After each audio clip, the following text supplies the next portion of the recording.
Hello and welcome to this Against the Storm tutorial on resource nodes and gathering. As I mentioned in the introductory tutorial, this series will be covering all aspects of the gameplay, all of the various features and mechanics of the game. Against the Storm has undergone many overhaul changes in its 2+ years in early access, and resource nodes and gathering are no exception.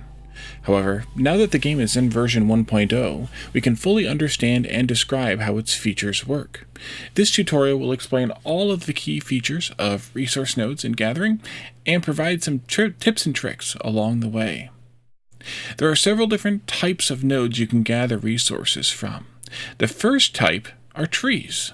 Trees are a good source of wood, of course, and depending on what biome you're in, the trees can also be a source of various types of other materials, which are outlined in the biome summary, which you can find on the escape screen here, as well as on the embarkation screen and on various other pop-up screens in the game, including, not the order screen, the cornerstone screen, and the blueprint screen, I believe.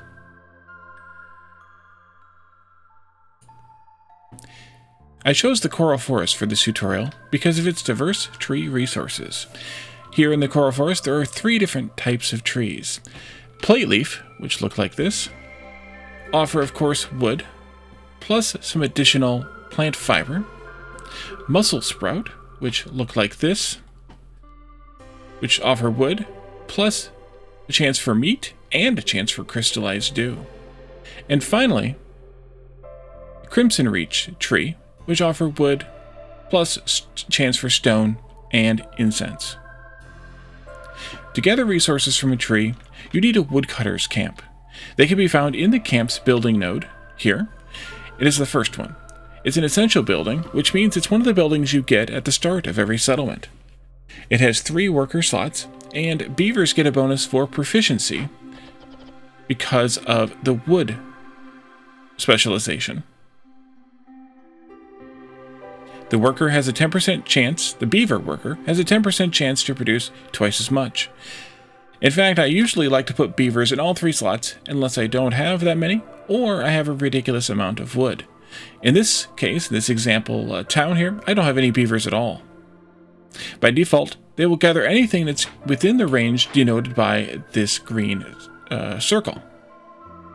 However, there are settings to limit how much they can cut or in which situations. These settings are local to every woodcutter and can be found here, and they are defaulted in the options menu. Selecting them in the options menu only affects newly built woodcutters.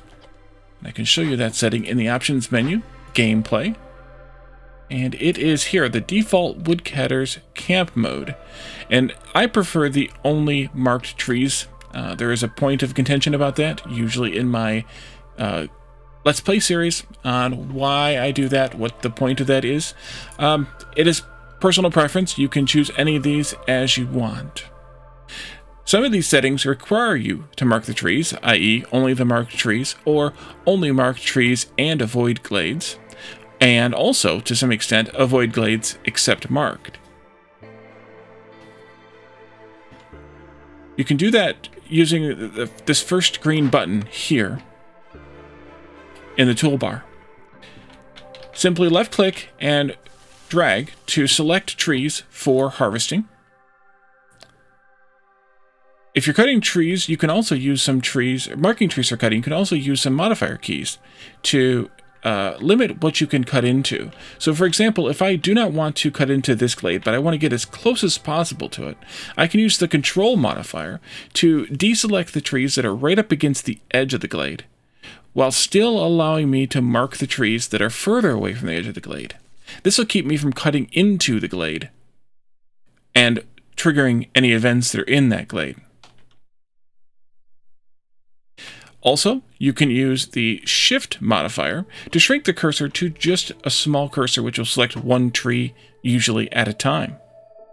Finally, there is the Alt modifier, which will negate and use the deselect tool instead of the select tool. The next green icon is the deselect tool, and it has similar modifiers in that by default it will deselect any trees marked. If you use the Shift, you will get the smaller marker, and if you use the Alt, you will temporarily get access to the marking tool again. So it's kind of useful to be able to toggle quickly back and forth with the Alt modifier. One final bit of a reminder for trees. Be sure to check trees to see what different bonus resources are available. In 5 of the 6 biomes, in each of the 5 of the 6 biomes, all trees have the same set of resources. However, in this biome, check all 3 types of trees, as it's the only biome with multiple different types of trees that have 3 different sets of resources. The second type of resource node is resources found on the ground. That's things like stone, found here, insects, found here. There are small nodes and large nodes. These so far that I've shown you have all been small nodes. However, you can see here there are some large stone nodes as well as some large moss broccoli nodes here.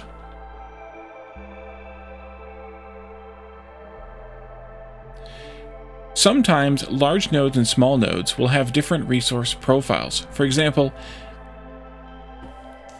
this small stone will give you 1 unit of stone plus the 20% chance for roots and a 20% chance for bugs.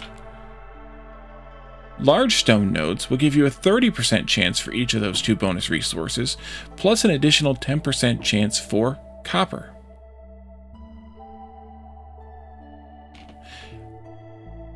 All resource nodes will give you the same type of resources on their bonuses, no matter which biome you're in. However, there are a couple of different types of resources that all classify as the same primary type. For example, there are 2 different kinds of meat resources. One of them is here, the leech brood mother. There are also 2 different kinds of egg resources, bird eggs and snake eggs.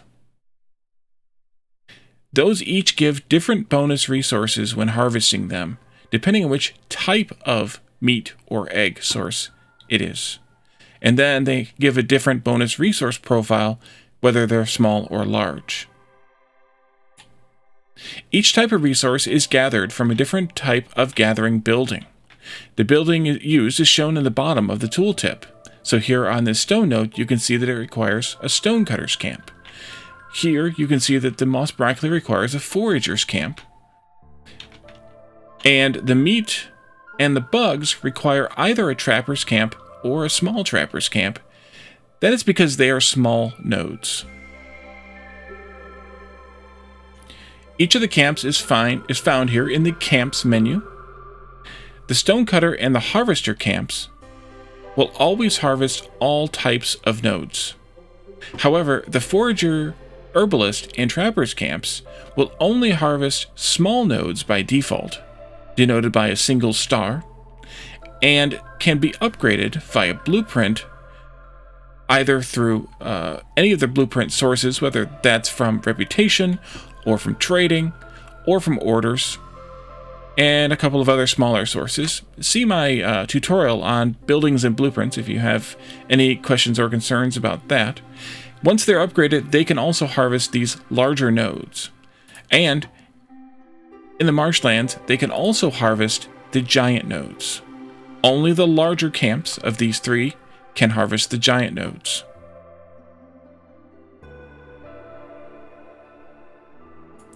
When you have a camp building selected, you'll also see these bubbles with arrows pointing you toward resources that might be off the edge of your map.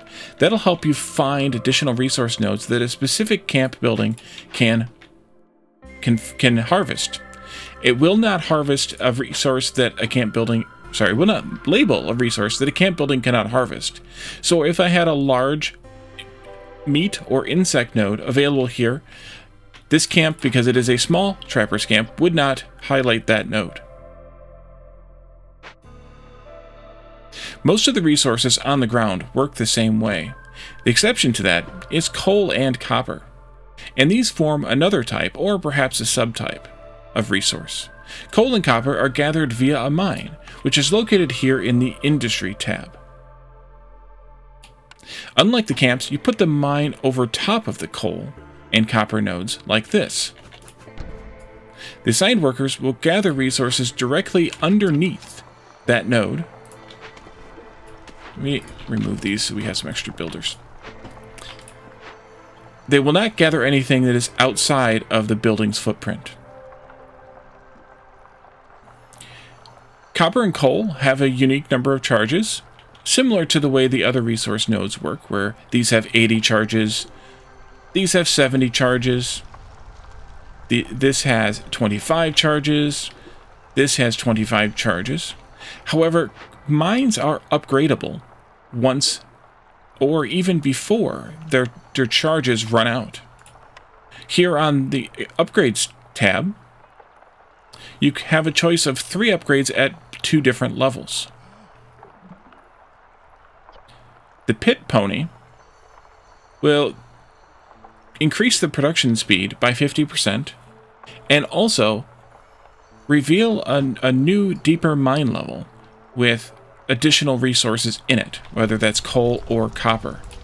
Sorry, I need to assign a few people to this as well, so we can get some bricks in here. I'll actually pause the game because I don't want to go into a storm either. The minecart upgrade will give an automated minecart that will travel back and forth between the mine and the nearest storage building, as well as still give you an additional 160 or an additional set of resources, whether that's coal or copper. The minecart is automated, so it will travel up and down the roads on its own. The workers will not have to then carry resources from the mine to the storage. The box crib, miners found a collapsed tunnel leading to more ore veins and extra additional resources. You can see this is 160, this is 160, this is 220.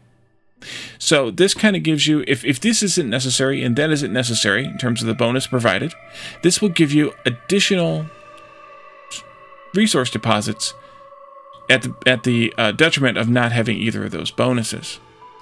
Once your node charges have run out, or even before they've all run out, once again, you can upgrade a second time. These offer even more resources in the veins, but they also offer the same bonus. So you can increase the speed again, or you can add another transport cart. I'm assuming you can do 2 transport carts. I've never actually tried. Or you can get even more resources by doing another box crib.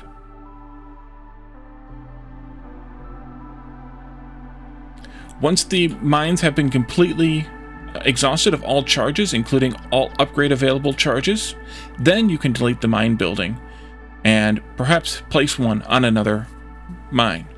Until that point, there is no need to delete the mine building unless you need to move it out of your way to build over or to move to a more rich mine with more nodes underneath it.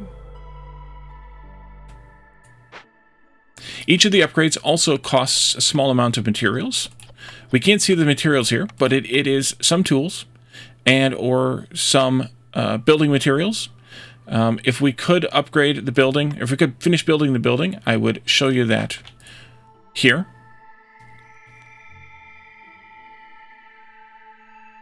The next type of resource is fertile soil. You can see that here. It's found on the ground in some glades as you open up different glades. It's also a perk provided by your humans if you bring humans in your starting caravan. Humans will reveal the location of one of the nearest patches of fertile soil. So in all of the glades that you have nearby you may see a little symbol with a little fertile soil in it, similar to this symbol showing a geyser location. And that's the humans telling you where a near patch of fertile soil is. This one actually happened to have that marker.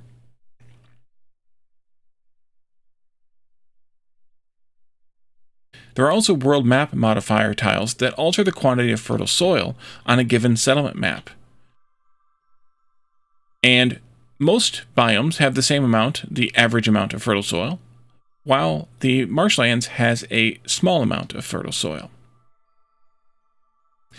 One use of fertile soil is farming. That is, using these farm fields and placing them down on these nodes, like so, And then your workers or your builders, your unassigned workers, will come out and build these. But then you also need to place one of 4 different types of farm buildings next to or nearby those farms. I happen to have a small farm here, which has recipes for grain and vegetables. The grain is a 2-star recipe, which means we produce twice as much as the vegetables, which is a 1-star recipe. The other buildings available are the herb garden. You can find all the buildings in the buildings menu, or the tab here in the encyclopedia, by the way. If I knew my alphabet, we could find the herb garden. It has recipes for roots at 1 star and herbs at 2 stars. The plantation, which is here, has recipes for berries at 2 stars and plant fiber at 2 stars. And the grove, which is a little bit of a unique type of building, or unique farm, or among the farms, and I actually don't have it available here.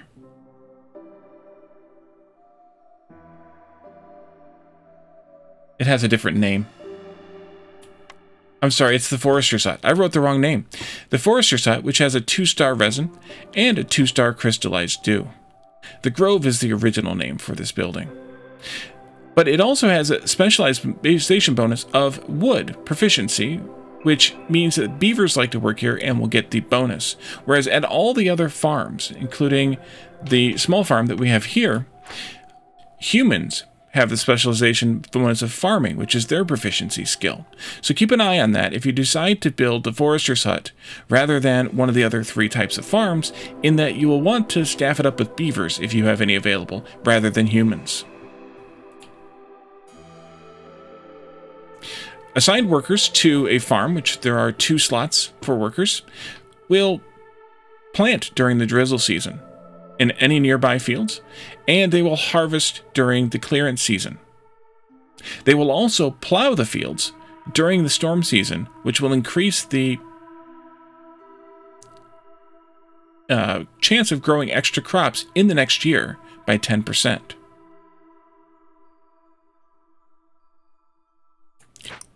Usually, one worker can plant around 6 fields during the drizzle and harvest around 6 fields during the clearance.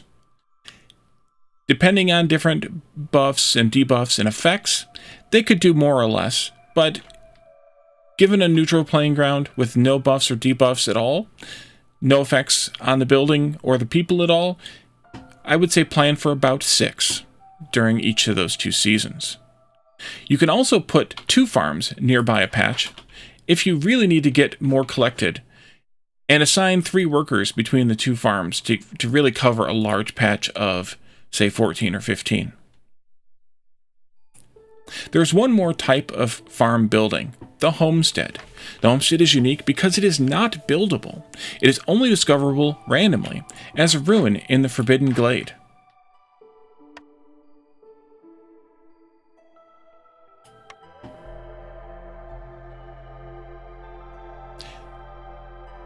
The homestead has a massive range, much larger than any of the basic farms, has 4 worker slots, and grows grain, plant fiber, vegetables, and mushrooms, all at 2 to 3 stars. Consider yourself lucky if you find one of these. I've only found a couple, since they were removed from the random blueprint pool fairly early in the early access period. It will also spawn with dozens of fertile soil fields in its range, so your workers will have plenty to do. It's also movable, so you'll be able to make sure that it fits exactly where you want to put it, as all farms are movable at a cost. This one is movable for the cost of 5 planks. The smaller farm buildings, the regular standard farms, are movable for, I believe, the cost of 5 wood. There is a second use of fertile soil, however. There are 2 buildings. The clay pit, which is here. It has recipes for clay and reed. And the greenhouse. It has recipes for mushrooms and herbs. All these recipes are 2 stars at these 2 buildings. These must be placed fully on a 2x2 patch of fertile soil. Because of the shape of most fertile soil patches, there will often be some tiles left over after placing one or more of these buildings on them. A tip I like to give is to place one or two on a patch of fertile soil, depending on the size, and then place a farm and farm tiles to pick up the rest of the patch. Clay pits harvest clay and reeds, as I mentioned. To do this, they need rainwater, specifically clearance water. I could show you that again. They also offer a species bonus of rainwater, which is the fox's comfortable effect, specialization. Greenhouses, however, have both the rainwater and the farming effect. So you can put foxes in here for their comfortable, their plus global resolve effect, or plus resolve effect, excuse me, or you can put humans in here for the chance for double resources. These need drizzle water to harvest. Rainwater is gained either via the rain collector building, which is over here, and it gathers the type of rainwater that matches the season that you're currently in. Or you can use geyser pumps on rainwater geysers. This, for example, is a rainwater geyser for the drizzle rainwater.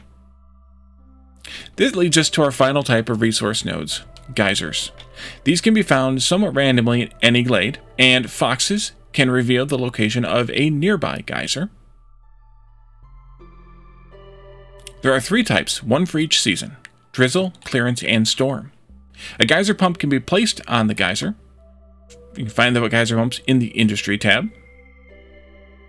And then 2 workers can be assigned, or a unique unit, an automaton, can be purchased for each slot to pump that type of water regardless of the season. These buildings are connected via pipes. The pipes, by the way, are magic in that you don't have to build them. They're connected via those pipes to the storage, so you don't have to haul the rainwater yourself. Resource nodes have a couple of other abilities. One is that you can delete the ones that are above the surface. You simply just click on the delete a building, which includes deleting deposits, and then click on the deposit itself. You'll get a confirmation dialog making sure that you want to do this, and letting you know that if you destroy this, you will not get any resources. It just clears that spot in case you have no intention of picking up that particular resource node, and instead you want to maybe build your road through there or build a building in that spot. Another is that you can set the priority of a resource so that if you have a patch of resources, say you have these 2 here, and one of them is blocking a road or something you want to build, you can prioritize that particular node over the other one by just increasing the priority.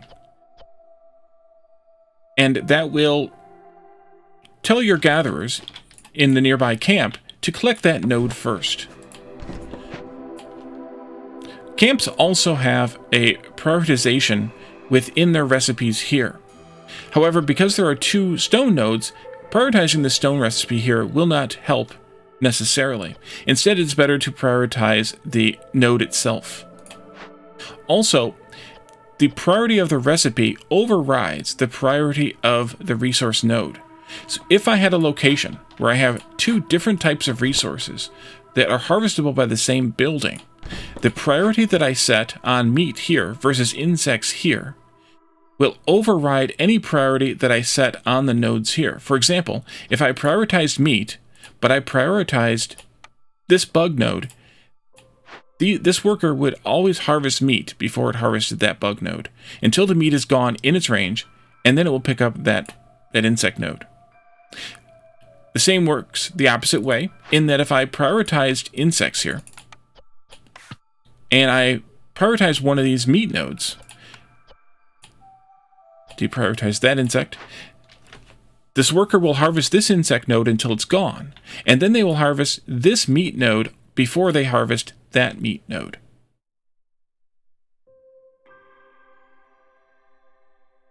This pretty much covers everything about resource nodes and gathering in the game. The remaining tutorials in this series will cover the other aspects of the game, as I mentioned at the beginning. I want to thank you all for watching. If you have any questions or comments, please leave those in the comment section below, or join me on Discord. You can find the link in the description below, and discuss the game with me there. If there are aspects of resource nodes and gathering that I didn't cover properly, please let me know, and I will add pinned comments to the video with any supplemental content. If you have suggestions for other tutorials, feel free to leave those as well. I will also be starting the game over, and indeed I already have started the game over, with a fresh save in a new Let's Play series, so you can see some practical use of resource nodes and gathering in that series. Thank you all for watching, and I will see you next time. Bye for now.